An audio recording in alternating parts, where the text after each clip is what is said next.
sure, Okay. sure. This is the Eish HaTorah. The Eish Kodesh. Oh, Kodesh, right. Yeah. I read his We're learning from one of his other books. Oh, okay.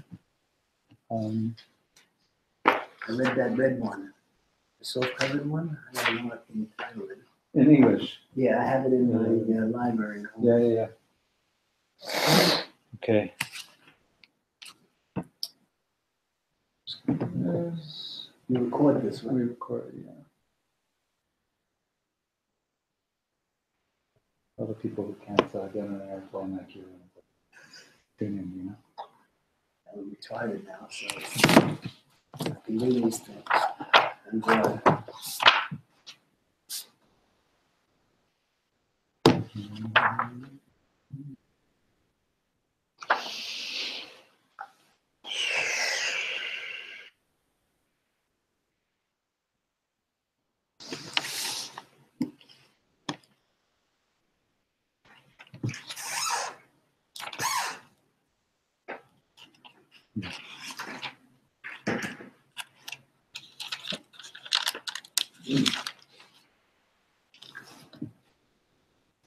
See you back.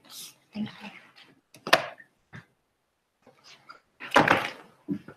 going to do something tonight that's a little bit of the same and a little bit different.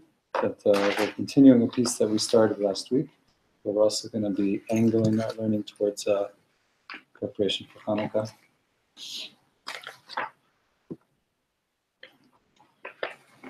Let's start with the Rebbe's Nigun. We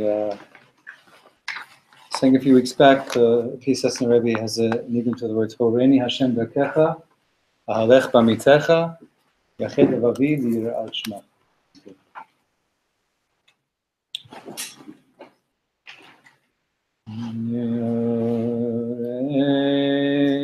Horeini Hashem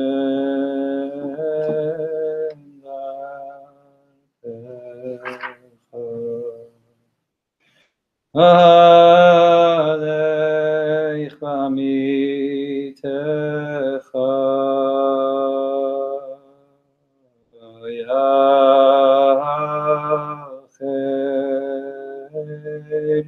yached levav yirat shmecha Horeini Hashem darkecha Alech b'amitecha Yached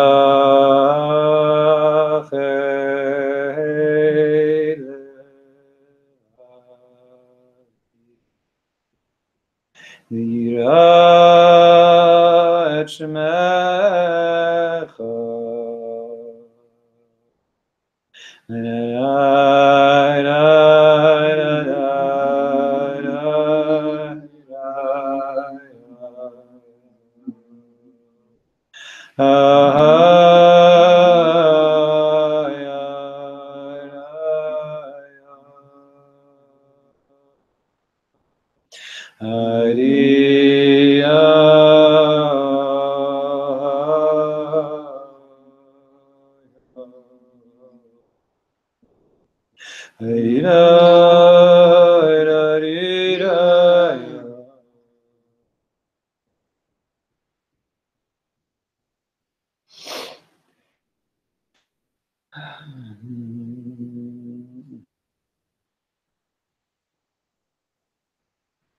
So we're going to pick up on some of the things that we started talking about last week. So if you weren't here last week, I'll do my best to just give us like the basic summary that we need to move forward. And if you're missing something as we go, stop me and ask.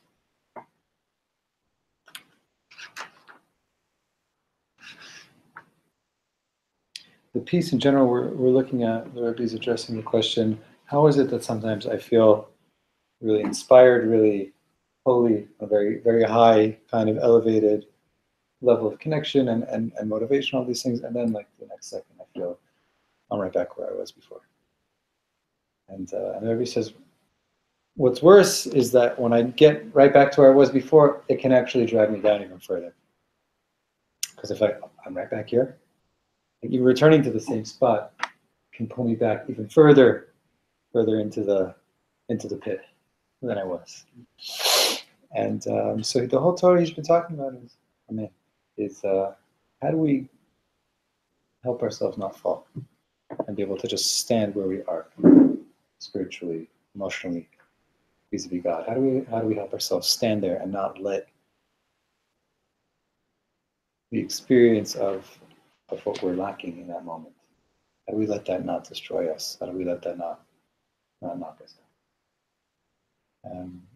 And part of what he was saying, he opened with this beautiful line. He says, if only we could hold on to all of those holy moments, those sparks that we've ever felt in our life of something good. If we had them all there with us at our disposal all the time, we would never need to even look for new ways to come close to God. We'd have it there. We've all experienced enough things in our life that we can just hold on to it and we'd be able to go. So it disperses so quickly, it just burns out. Yeah. And so he says part of the problem is we don't know even how to recognize what a holy spark is inside of us. And a lot of what we focused on last time is the Rebbe says when we have an experience where we're encountering what appears to us to be a low state, we see our chesronot, we see what we're lacking, we see what's not right about us in that moment. He said what we don't realize is that is God speaking to us from within us. From within us. And when God wants to send us a message, the tools that God has to communicate with, the words, the images, the senses, the sounds, are basically the tools that I have inside of me, my thoughts, my feelings, my vocabulary, my experiences. So if I'm in a low place, God is going to talk to me through low speech. If I'm in a place where I'm chaser, where I'm lacking, most of the time, God is going to talk to me through lack. He said, if only we can sort of catch in that moment, take a step back and say, wait a minute, this feeling of negativity, of being low, it's not, first of all, it's not objective. It's not all there is. It's not all I'm about. And if I can catch myself in the moment and say, he has a very powerful lashon of God grabbing me by the clothing and saying, come, you can do tshuva from here, from where you are, I'm with you. I can recognize that there's a voice of God buried beneath that voice that I'm hearing about myself. So it gives me something to hold on to. It gives me something to stand with, maybe even begin to walk. That was where we got to. And more importantly, for tonight's shiur, the last paragraph he read, he was quoting from his father saying that in these generations, we're in a time what's called ikva to the Mashiach, the heel of Mashiach, like the bottommost places of tikkun. So our experience of God is going to be in these depths, in these lower regions. Okay, that's the place where we need to focus our avodah, to not think. Part of the power of this is don't think to be holy means only what I think being holy is. Don't think to be connected to God is only, that moment on Yom Kippur where I felt really good. No. When you feel bad too, when you feel distant too, sometimes that's a voice from heaven talking to you. Even though our experience is mamash the opposite. Our experience in that moment is, I'm totally out of the game. And he's saying, no. The game isn't necessarily what you think it is. Okay, that was a lot of what we got to last week. Welcome. So I want to use that last piece to sort of introduce and tie us in, because the Rebbe is going to go from here and start to talk a little bit about Chanukah. And I brought the end of this piece from Parshat Vayigash and a piece from Chanukah from the Rebbe. And in a lot of ways, this movement towards what he called the low places is very much what the holiday of Chanukah is about. Sort of the sort of spiritual energy of Chanukah is, how do I connect to God in a dark place, in a low place, at a threshold between the inner sanctum, the home, and the outer sort of chaotic world. Like, where do you find God in that? Before I get into this farm I brought here, just on a basic level, historically Chanukah is our latest holiday. It's the last Chag we have in history. And it happened at a time where revelation didn't come from the outside so much. It wasn't prophecy. There weren't, laser light shows. There's no Har Sinai anymore. Even you just think of, what we're celebrating on Chanukah, the events that we're connected to in that Chag is a war that people decided on their own to fight against huge odds. And searching for a flask of oil that people decided they needed to do, and lighting a candle, even though it seemed like a sort of hopeless endeavor. And the miracle pieces of Chanukah are that God responded to all of those things. That we fought a war and God responded by helping us win. That we lit a candle, God responded by giving us a light that continued. But the whole experience of it is taking it for the first step in the dark. It's people, not with clarity, knowing what's going to be at the end.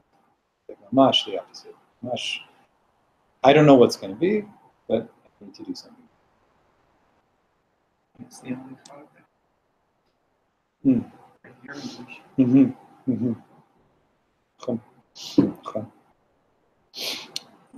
So in a sense, Chanukah, it's the, even though already we're talking a couple thousand years since then, it's sort of the end of time holiday. It's a holiday of equal to the Mashiach, of what the Rebbe is talking about here, of being in the trenches with God, being in a place where do I find God nowadays is not only in these moments of elation, but it's in lower places.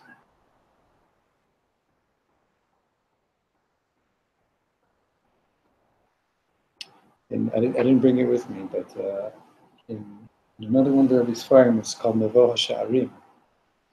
He talks about what the perspective of Chassidut is. What is it that the Baal Shem Tov and his students and his students and the path of Chassidut, what is it that the Chassidim changed or innovated in serving them? And so hopefully we'll learn it together at some point, because it's worth learning. It's like required learning, but there's just a word he uses there, which is that the avoda, when it comes to this time in history, this time in our spiritual development of the world, is our work is to seek out ha'or shebanimichiyut, the light which is in the lowness, the light that's in low reality. I was just going to say the same thing. Yeah. That was, I think, light.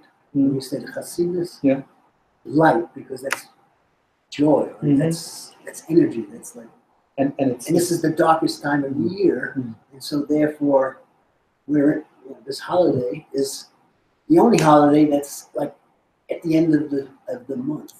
Totally. Or The dark part of the month, are, the dark part of the year, right, the dark part of history. Right. We're hitting from over. here on in it gets better. Right. So I've always looked at it. And part of it specifically is not just that it's a holiday of light, but that light is in the unexpected. That it's in a place that's low and dark. Specifically, because we have a task to bring God to the places where God doesn't appear to be yet. Okay, so we'll see some of the Rebbe's speaking this out a little more, but I also want to bring. I brought from a few other Sfarim here. It's also that struggle. Like the first night, that one candle has to struggle to survive. After that, it's like, it doubles itself, triples itself. But it's that first night.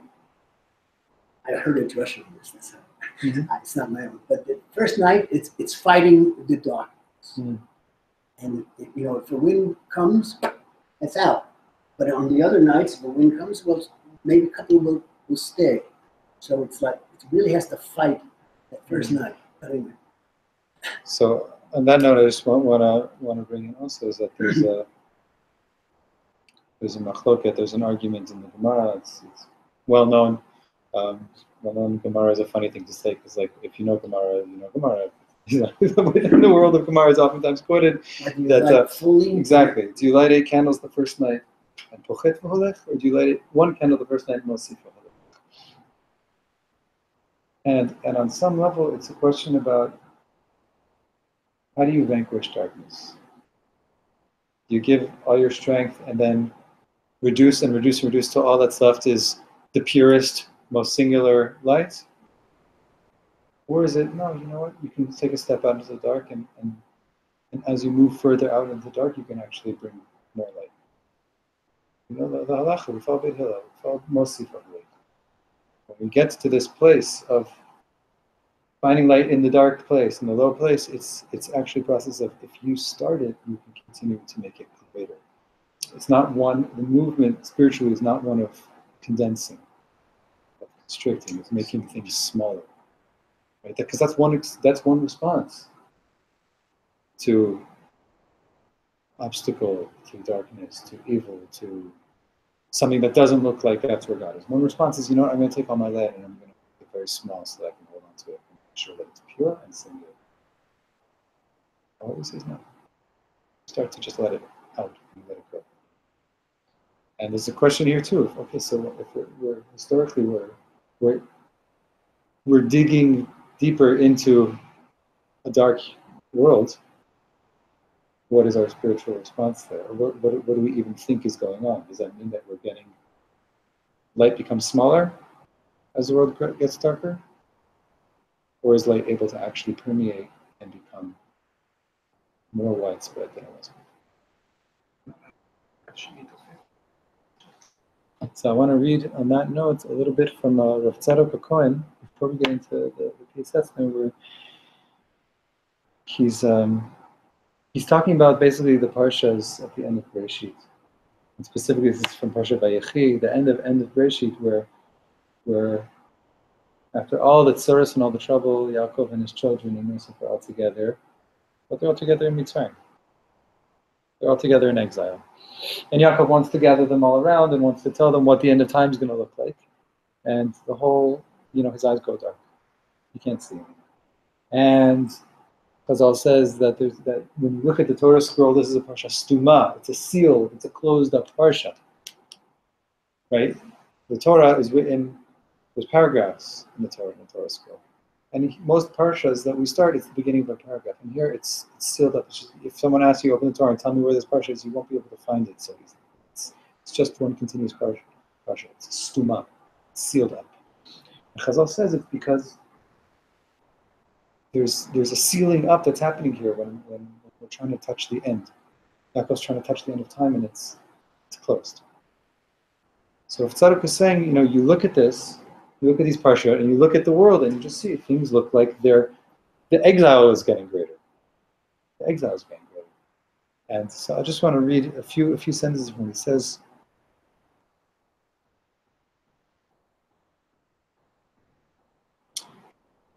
"Masher ha'inyan hazeh amok ma'od, she'en b'seichel ha'adam liponen lazot histuma." Because this whole revelation that Yaakov Avinu is trying to bring, whatever it is that's coming from the story of Am Yisrael's descent into exile, it's something extremely satum.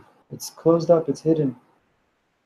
We don't have the mind to really capture and understand what it's about. So for that reason, the parsha is closed up too. But nonetheless, it's hinting at us something. For our hearts to not melt in the bad way, not in that part. from the fact that we are in Ikvat the Mashiach. And in every generation, the quality of it seems like the souls are getting less refined. It seems like spiritually we're on the decline. We hear Shvacha Doros, Yeridata Dorot. This concept that the generations get lower and lower.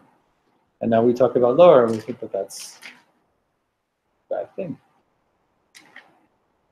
Maybe it just is. But that the generation, we're getting into a lower place. Kiroim anachnu. So how do we not let just get destroyed by looking at the words? Kiroim anachnu masha kara la'avotinim galutam. We can actually look at the story of our avot and see what happened to them specifically through their suffering and exile. V'daika begalut higiu l'chol ha'kedushot. It was specifically through the exile of Mitzrayim that they achieved the holiest things. I mean, just, you know what? The Torah never even talks about the fact that God's going to give us a Torah until we're slaves in Egypt.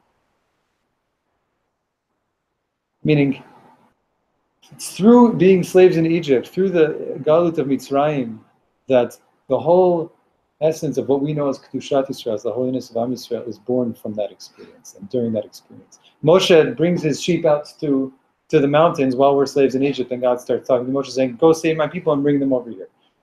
That's the first time you ever hear that God wants to do something with us on some mountain. We think like, okay, that's like, Matan Torah, we know about that. It doesn't appear anywhere before then. Does it have to be with Abraham? No. They have with Sarah? No. No. It's about exile and being saved. And being brought to, Abraham is told about land and about descendants and about a family. There's no such thing as God saying, I'm going to give you the path to me. I'm going to give you my deepest eternal communication. That never happens. It sort of emerges as we leave Egypt. Davka begalut, we reach the highest kedusha. Kiken ratzon Hashem yitbarach, as Rav Tzadok says, this is what God is doing. I don't know, but we can see it. And now this is the piece I really want to get. V'shamati b'shem Rav Kodesh mipshischa. He said, I heard from the holy Reb Simcha Buni mipshischa.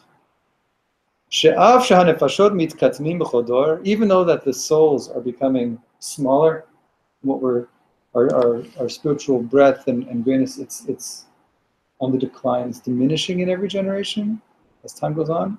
Mikom makom, nonetheless, hanekudah shebalev nithar b'chol dor v'dor yoter. He says, nonetheless, the nekudah balev, that point in the inner part of the heart, is purified more and more in each generation. We might be on lower and lower spiritual levels. Not we might be. We are. We just are.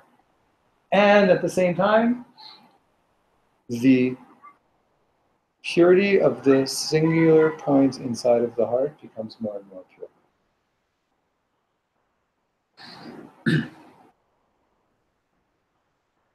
None of us, we don't have people in this generation even who have levels of Torah knowledge and piety that people in previous generations, even like 2 generations ago, forget 1,000 years ago. It's just not the same thing. And even the biggest Baal Ruach HaKodesh now is nothing compared to, Zechariah Navi. It's not, on some level you look at it, you can say spiritually, the world's gone to, it's a disaster. There's nothing left.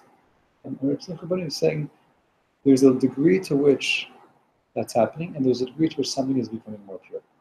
What's becoming more pure is the nekudah shebalev. There's a point inside of a person's heart that's stronger as time goes on.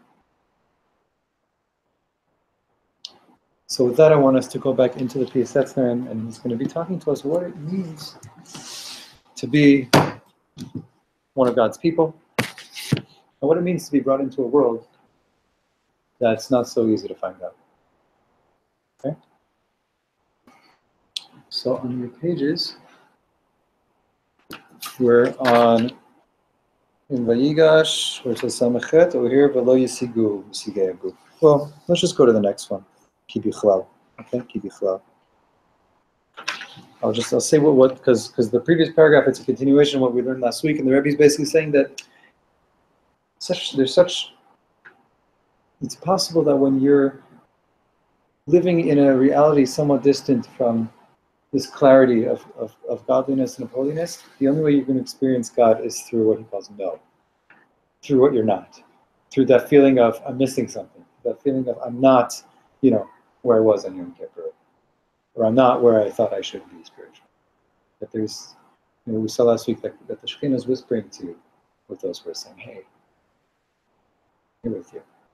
Not out of the game, you're still in the game. So let's go into this next paragraph. Ki bichlal. Ki bichlal bi'ato shel Yisrael mazehu legalot In general, the coming of Yisrael to this world, what is the place of Am Yisrael, of the individual souls and people of Am Yisrael in this world, is to uncover and to spread godliness in every single place, af hanemuchim, even in the lowest regions, even in the lowest places of the world, lowest experiences of the world, the lowest realms of life. Min shlichut me'Hashem, into shlichut. This is we're messengers to the low places. He's going to get a little Kabbalistic here, so bear with me, we'll get through this. Ki yesh hitgalut chayut shel kelim, chayut gufanit bavad. There's such thing of divine energy, chayut, that's revealed through vessels, through the things of creation, which is chayut gufanit bavad. It's just to give existence to physical matter, to physical material existence. Right? God gives the earth the existence to be an earth. And there's another kind of revelation of godly energy, which is what's called orot v'kelim, which is light and vessels, which is there's things in the world, there's things in creation that are there to reveal godliness, not just to be given life, but to reveal God.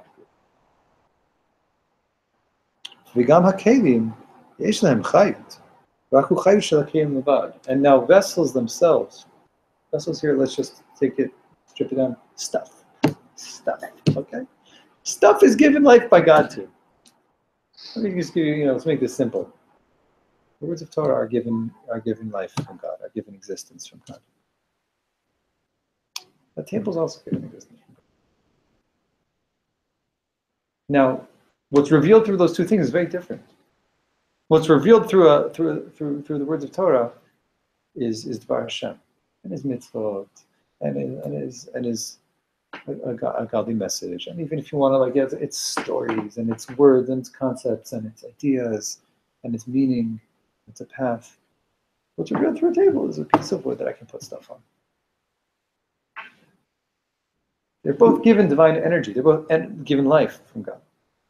But one is explicitly to reveal godliness, and one is to exist. Okay, let's read on. למשל באדם, גם לרגל וליד יש חיות, רק שהוא חיות גופני לבד, בחינת דיו לחי שהוא חי ולא יותר. So, my hand, my foot, okay? God is providing life and existence to my hand and foot all the time. But it's an existence, what he calls dayo l'chai shehu chai v'lo yoter. It's enough to give it life. Which isn't the case of other parts of my being. Masha'enkin b'moach v'lev, my heart, my mind. Nitkale gam ha'machshava. There's something else that can come from them. Thought, ratzon, will. Shu yoter mechayiv l'tzorchim ha'guf levad. Thought and will and desire and feelings, those aren't just things that are here to give my body existence. Would that be like the war? The what? Would that be in the mashal of the war? Of the or and the kli. Yeah. We can say that my mind and my heart are much more clearly vessels to uncover light, to reveal godliness, to reveal things that are beyond just that there is me. Okay? It can bring something through me. Whereas my body, on the simple level, is my body's here to be about me. Yeah. So in the world too. So you can take the same analogy from the body, from the human being, and take that to the world. Ba'olam yesh chayut. The world has chayut, divine life, vitality to it. Aval rak chayut shel dayo shehu chai. It's vitality to the degree of there's a world so that there can be a world. Uvi Yisrael nitkale gam machshavot kedoshot. And through Am Yisrael in the world, by putting Am Yisrael through the world, there's also a revelation of machshavot kedoshot. holy consciousness. Torah, Ratzon. Shu Etzem Kedushato Yitbarach. The essence of God's holiness, which is Torah and God's will in the world, is brought into the world through Am Yisrael. So do you hear how he's setting this up? God is giving life to everything that exists. The existence God is giving to the world is, I want there to be a world, I want there to be oceans and rainforests and clouds and photosynthesis, all these amazing things. But it's there to give, to be a living system, a living planet. Within that planet, I also want the world to know my Torah. I want the world to know what's important to me. I want the world to be connected to holiness. Where does that come from? That doesn't come from just like from the rainforest necessarily. That there's that Am Yisrael is carrying are these conveyors of a holy consciousness into the planet. Okay? Well, we brought that to the world through the exile. Because we were exiled, we brought our Torah to the world, and it spreads. We're still spreading it, and the consequences of that we're still feeling as well. Thank God it's not over. But he says that Shu Etzem Kedushato Yitbarach. He's saying it's not just that we're carrying, that we're like a postal service, where we're actually embodying Etzem Kedushato Yitbarach. This is his words. The core of God's holiness is being carried into the world. So God's will. וכיוון שהוא יתברך אין בו פירוד והרכבה, אי אפשר שתתפשט חיותו למקומות השפלים של בחינת מלכותו בקום השלה, בלתי אם גם קדושתו תתפשט. So since God is one, if God's essence is going to reach through the entire world, if God's malchut, the full revelation of God, is going to reach all the parts of the world, it has to reach the world through kedusha. There has to be an outspreading of this holy message, of this godly consciousness.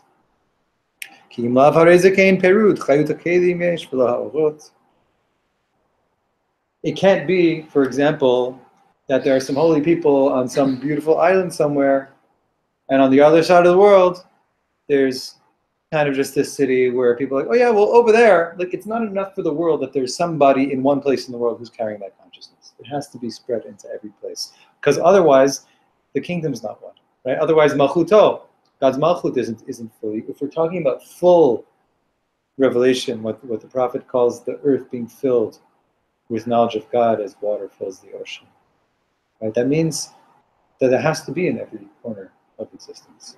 So how does that happen? Torah is also water. Right, because it can spread to any place that can carry it. Yeah. So for that purpose, this is the important part. Okay, if you didn't hear it until now, that's fine. For that purpose, Am Yisrael is sent to the lowliest places. V'ner Elokim b'yadam, with a candle of God in my hand.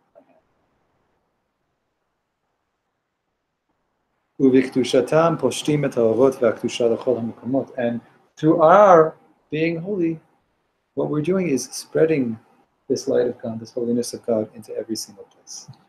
And again, dafka umkomot hashvelim, dafka to low places. Right? Everything he said until now is, how can I connect to God when I feel like shmendrik, when I feel like a mess up, when I feel like there's no hope for me? How can I connect to God anymore?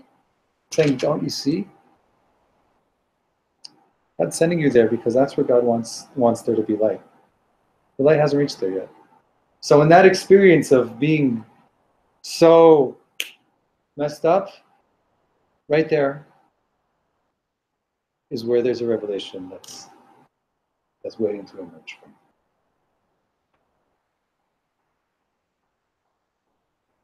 Kili kol haaretz, so these psukim that come from right before Matan Torah, God says, I brought you on the eagle's wings, and I brought you to me.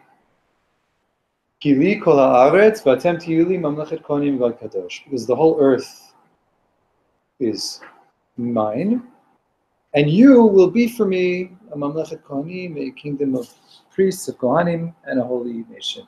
Now look how what the Rebbe is going to do is put together the end of the pasuk. The earth belongs to me, and you're going to be for me a holy people. Kili kol haaretz rak al yedei v'atem tihyu li mamlechet kohanim.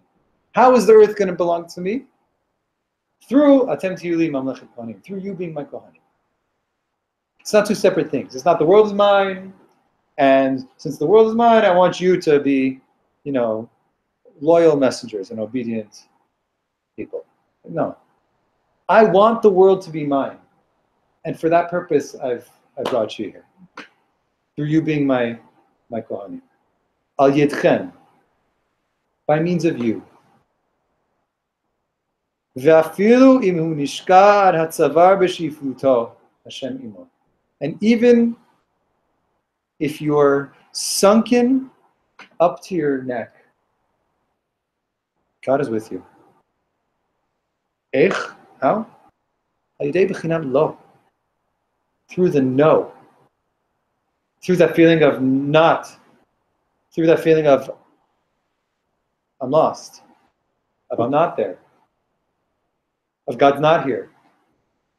That is how God's with you. He said earlier, it's hard for me to kind of bridge from last week to this week, but he was saying earlier there's a voice that goes off from Har Sinai every day. There's a part of our heart that's awakened to tshuva every day. And sometimes because of where I'm at, the only awakening for tshuva I can have is a feeling of like, I am so messed up. There's no hope. Sometimes that's a whisper of tshuva from Har Sinai. He's saying right there, Al yedei b'chinat tavso b'vigdo. Can I flip the garment inside out? Can I see the message underneath those words? Can I see that God is talking to me through these what seem to be kind of a negative, hopeless message? Oh no, underneath it there's some kind of will that's waking up inside of me. And I'll tell you a short version of a short story. Rabbi Nachman tells this amazing story that a king's son goes off and learns how to be the most skilled craftsman in all the different kinds of art. And he comes back to the palace after a long time, and father wants him to give a display. Let's see what you learned. So they gather together all of the experts, all of the masters in the country, and the son builds a chandelier, and he shows it to them. A menorah. Menorah. That's the word. Menorah. Here's the menorah. And the king says to them, so what do you think? And each one of them says, to be honest, ugly. And each one of them said to the king, like, your son made some junk.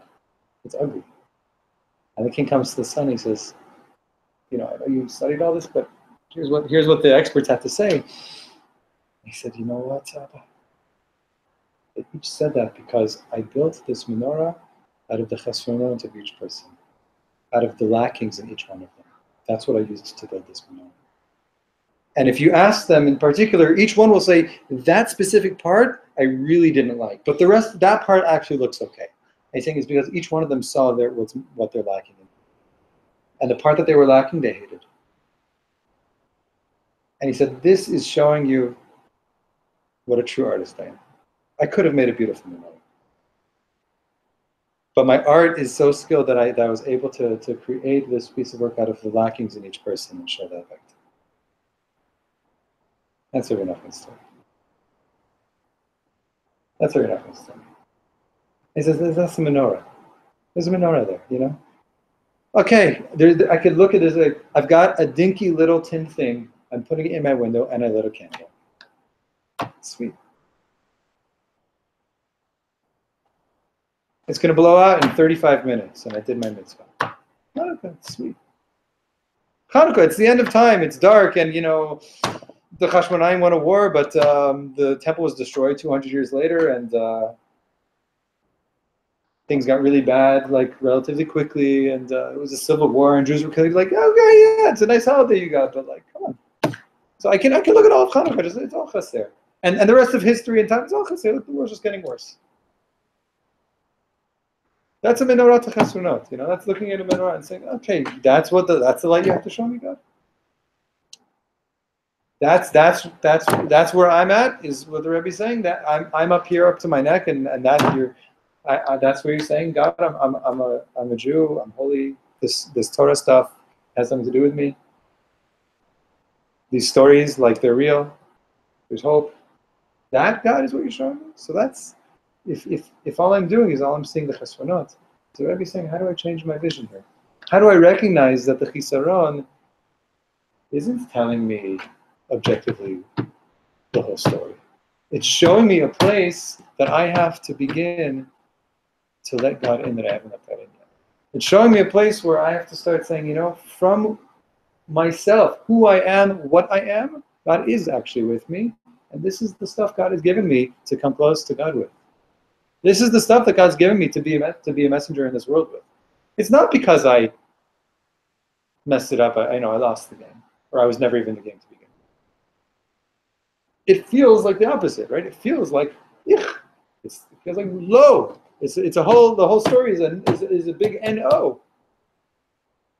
I was saying that's where God is holding you by the garment. The clothing is inside out. Our clothes are inside out. The vocabulary we have, the emotional vocabulary we have, the thinking that we have about all this stuff, the judgment we have about it. We begin to shift it and try to see if there's another perspective. Let's read on a little. This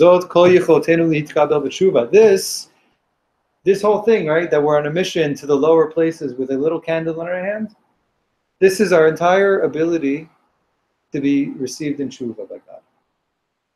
It's true. Wherever we are, we have to be, the expectation is, got to be a kosher Jew. You got to do, what's expected. You got to do what's right. We cannot stray a hair's breadth from the path of God. Doesn't always happen, though, right? Aval b'shamayim melamdim zchut alav. In Shemayim, they're melamed zchut on us. In Shemayim, God is looking at us favorably, saying, "Hello, im lo hayabim komot elu lo yachuteh." If the person hadn't been in this place, in this situation, if they hadn't gone through these experiences, they would have never done the things they did. They would have never ended up there if they hadn't been thrust there. It's only because God has sent us to a low place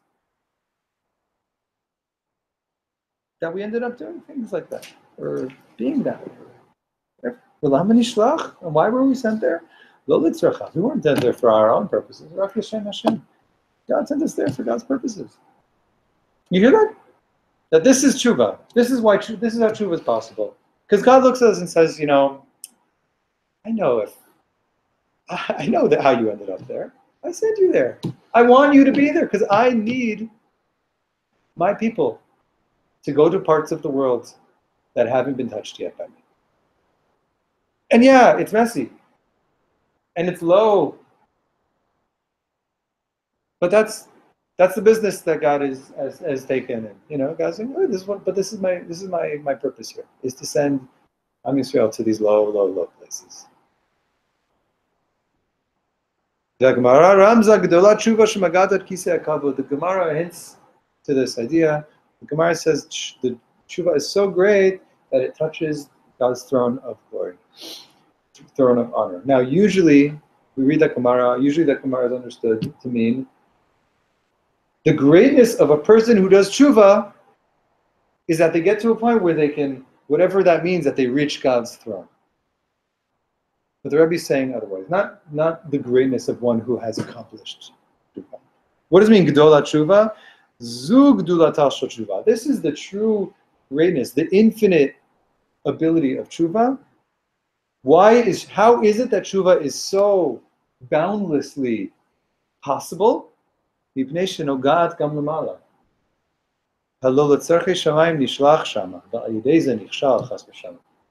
is tshuva so? Why can tshuva reach anywhere?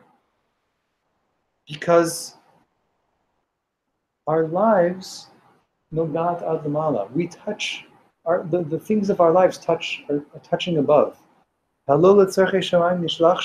were sent everywhere in life that we were sent, the tzarchei shamayim, for God's purposes, God's needs. To bring that message, that knowing, that light into the world to a place that hasn't been yet. And those are the reasons that we trip. We trip up when we get to those places. So it's for God's honor that we're sent everywhere we're sent. That's where tshuva is. That's why tshuva can always reach us. Because God's saying, I sent you there. You're there for me. You don't like it? Yeah, I didn't like it either. Let's move on together. Let's know that we're in this together.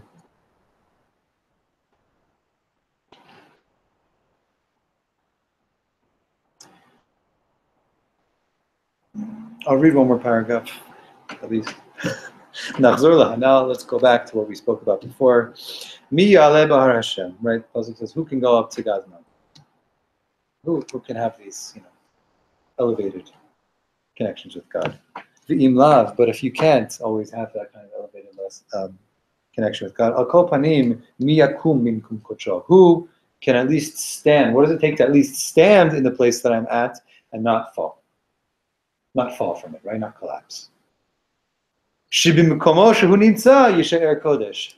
is it that I can hold on to something that in whatever place that I actually am right now, I can still be kodesh. I can still know that I'm holy, that there's something holy here, that I'm not just worthless, that it wasn't a worthless endeavor, this whole journey. Hold on, I'm just thinking of a song lyric. I was thinking of the song too. There's a song with these words. Yeah? Yeah. My Hebrew was better. Listen to the Evyatar Banai song, Abba. Evyatar Banai, Abba. I'm not going to draw the lyrics up, but listen to that song. Nice. Ki tamid Hashem imo. Because God is always with you. Af bir'oto et nimichyuto. Even when you are seeing how low you are. Uvesavlunuto et dagotav. And when you're suffering from this kind of concern and worry about yourself, like talked about earlier, just the feeling of being worried about my spiritual state, just the feeling of like not knowing if I'm ever going to make it. That worry is a hidden voice of God inside of me too. The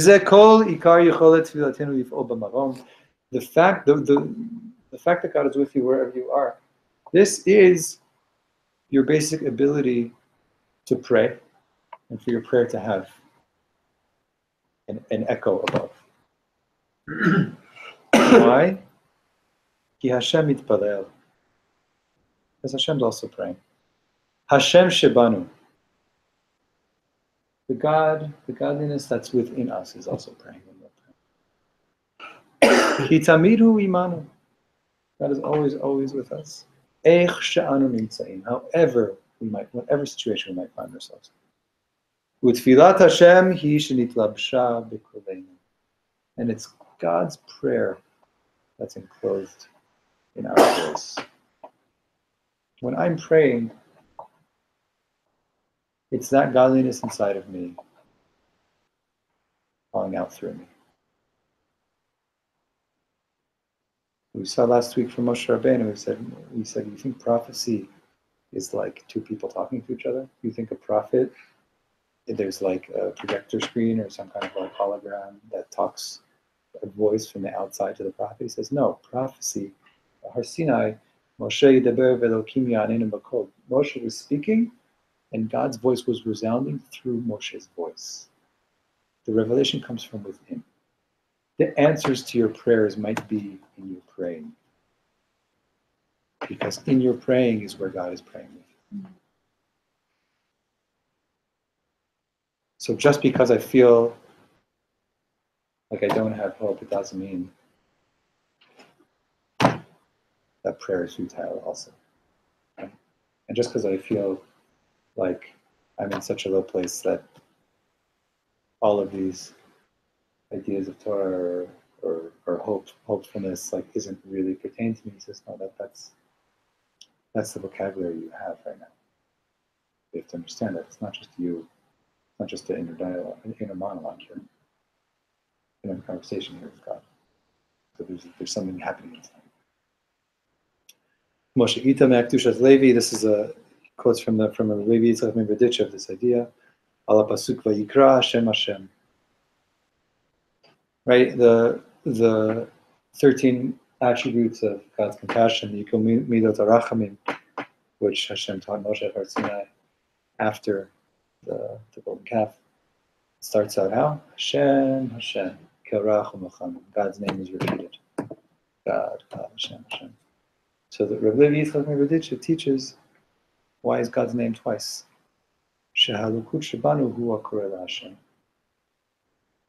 It's the divinity with, well, that's the Gemara, but here it's different. Reb Levi Yitzchak says it's God inside of you, God within you calling it. Hashem, Hashem, Kerach u'Mechanum.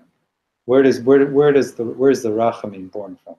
The Rachamim is born out of the inner voice of God coming through your tefillah to the godly possibility beyond you. Hashem, Hashem, God is davening to God's self through you, through your prayers. That's Piaseczna Levi. That's what the Piaseczna say. So how do I just enter into the closeness of the relationship? Just entering into the closeness, just entering into the bond is not only where it begins, but it's like what it's all about. Right? We saw this, we go with the atah, where we said when you're praying, your main things that you're creating presence for God. You're giving a chance for God's presence to be. We're stuck on this trip of like right and wrong, of success and failure, of making it and falling. Saying that's a very limited perspective. We're missing what's really going on as long as we're only looking. And then just to bring it back to the whole conversation here of, being here in this world, here in this world, the one perspective is the world looks pretty crummy and dark, and I feel pretty crummy and dark too. And he's saying that the whole perspective, the godly perspective is, oh no, you're the one carrying my candle into a dark little corner of reality. You have a little candle. B'nei Hashem nishmat adam. Pasuk says that, what's God's candle? It's the human soul. Your soul's there, like you're carrying my candle somewhere.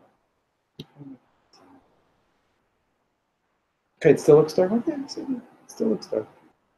But in order for my consciousness, for my holiness, for my being to spread into its fullness, I need you to be there.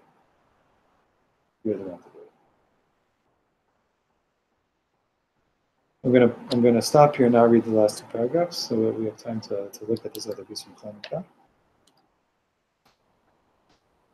This is I think just kind of, you see now like why I brought this thing from Reb Simcha Banim Shis, that as time goes on, it's like, yeah, on one level, it looks like spiritually we're kind of falling to pieces here. Our people, our world, our Yiddishkeit, whatever. But that there's some inner point that's becoming stronger and stronger as we go. Some inner point that's becoming more and more pure. And on some level, I'm not going to go there. Okay. Let's go into this piece. Shabbos Chanukah from Derech HaMelech, page Shin Yud Gimel. Actually, no, Shin Yud Bet. Okay. In the middle where it says V'David HaMelech. Here. Oh, yeah, you got David HaMelech. You have the piece? Okay, David HaMelech. Oh, let's go up to the previous paragraph just because it's really beautiful. Ken hu avarutenu et Hashem. I'm jumping in the middle, so let's just be in the middle. Whatever we don't get, we don't get. This is how our service of God is. Ki eina avodah rak la'atzmeinu. Serving God isn't just for our own purposes. Rak shayechet gam l'chol ha'olam. Our avodat Hashem belongs to the world. Ushleimut avodatenu tluya eich anu ovdim et Hashem im ha'olam.